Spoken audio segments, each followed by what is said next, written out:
Al Telegrafies d'avui hem assistit a la formalització de la Càtedra d'Innovació Campus Gandia.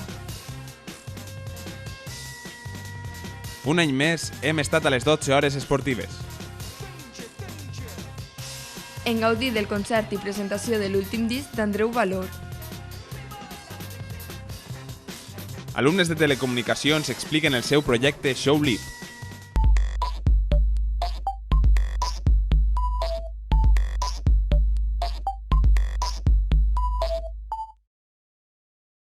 El campus de Gandia de la UPB ha acollit la formalització de la Càtedra d'Innovació del nostre campus amb l'objectiu de contribuir a la innovació i cultura emprendedora a la Safor i del seu entorn. En la càtedra s'ha unit la Universitat Politècnica de València i les 9 organitzacions de la Safor que aportaran un total de 30.000 euros anuals per a la realització de diferents accions.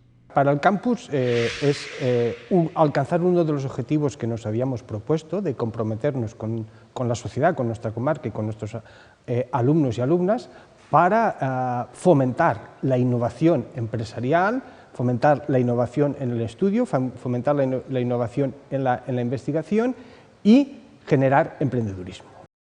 Aquesta càtedra d'innovació treballarà en 3 àrees: empreses, emprenedors i joves.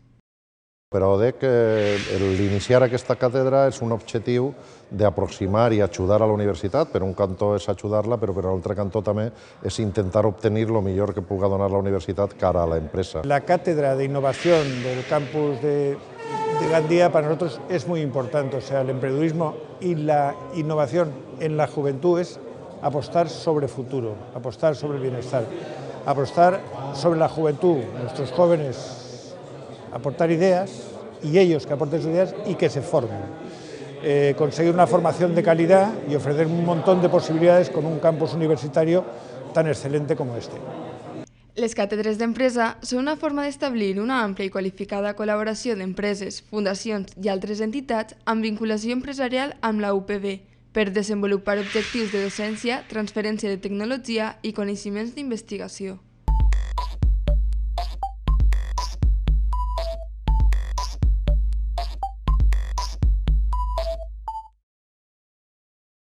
El passat 8 de maig, el Servei d'Esports del campus de Gandia celebrà la jornada de 12 hores esportives. Aquesta resultà un èxit de participació amb més de 300 estudiants del nostre campus que van gaudir d'una oferta esportiva molt variada.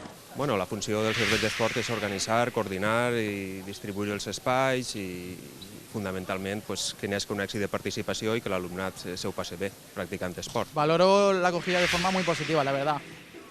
Hemos tenido más de 300 participantes y la verdad que ha venido bastante gente, tanto universitarios como no universitarios.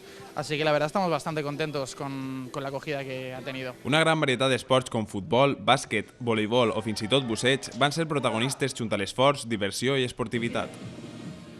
He competido en press banca y ahora tengo la final de fútbol sala y vamos a ver si ganamos.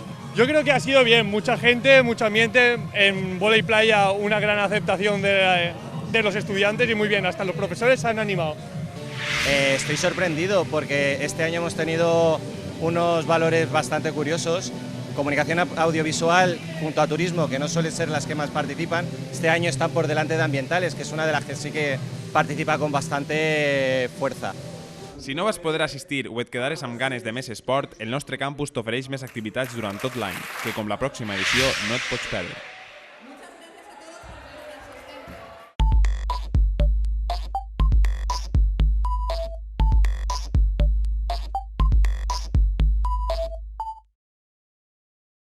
Del 4 al 15 de maig es celebra a la Universitat Politècnica de València la Setmana per la Llengua. Al campus de Gandia han tingut lloc diverses activitats, com un taller de doblatge multilingüe o l'actuació d'Andreu Valor, que ha presentat el disc Malgrat la pluja. Valor, amb 3 discos publicats, és un dels exponents més sòlids de la cançó d'autor valenciana. Un treball que després de ser el tercer intenta oferir un poc de maduresa, però el que no canvia respecte als discos anteriors és que la finalitat del missatge sembla ser per l'estil. A més de la presentació del disc, els assistents han gaudit d'un concert duet amb Andreu Valor i Borja Penalba. Un projecte de futur possiblement siga doncs, un diàleg mutu, no? En un disc molt acústic, molt sincer, molt directe, on únicament les guitarres i la veu siguin els protagonistes. No? Tu què dius?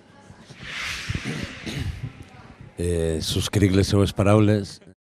El dimecres 14 de maig ha tornat a fer la seva actuació al campus d'Alcoi.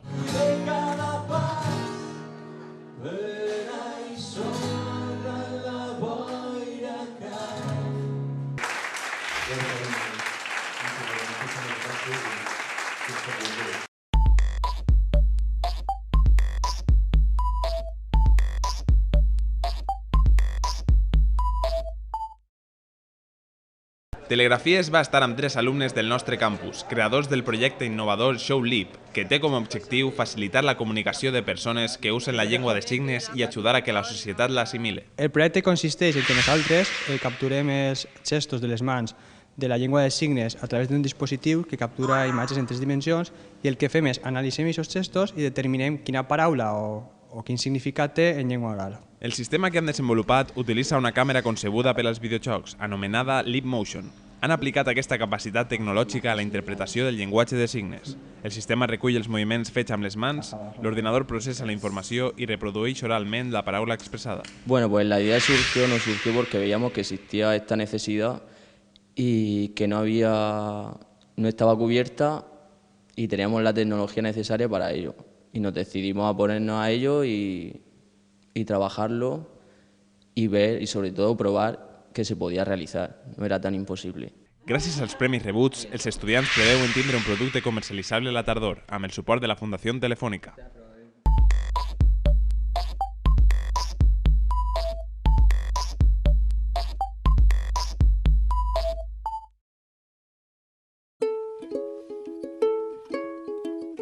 En el Coneix la teva normativa d'aquesta setmana us expliquem activitats pel reconeixement de crèdits.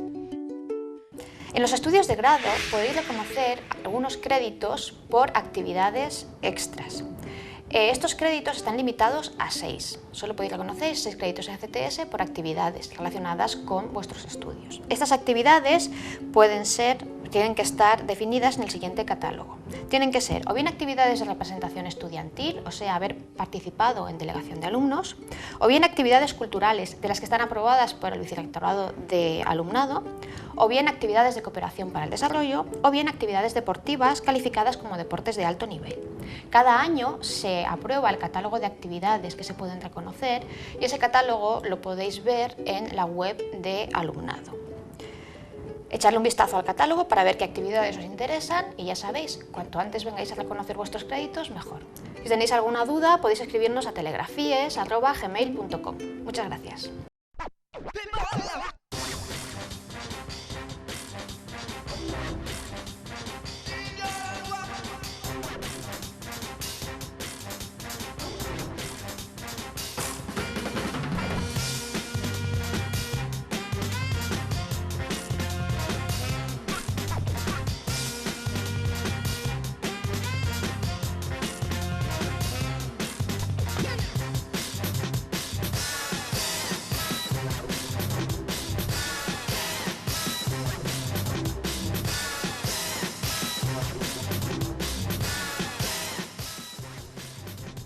Sense adonar-nos-en, hem arribat al final del programa d'avui.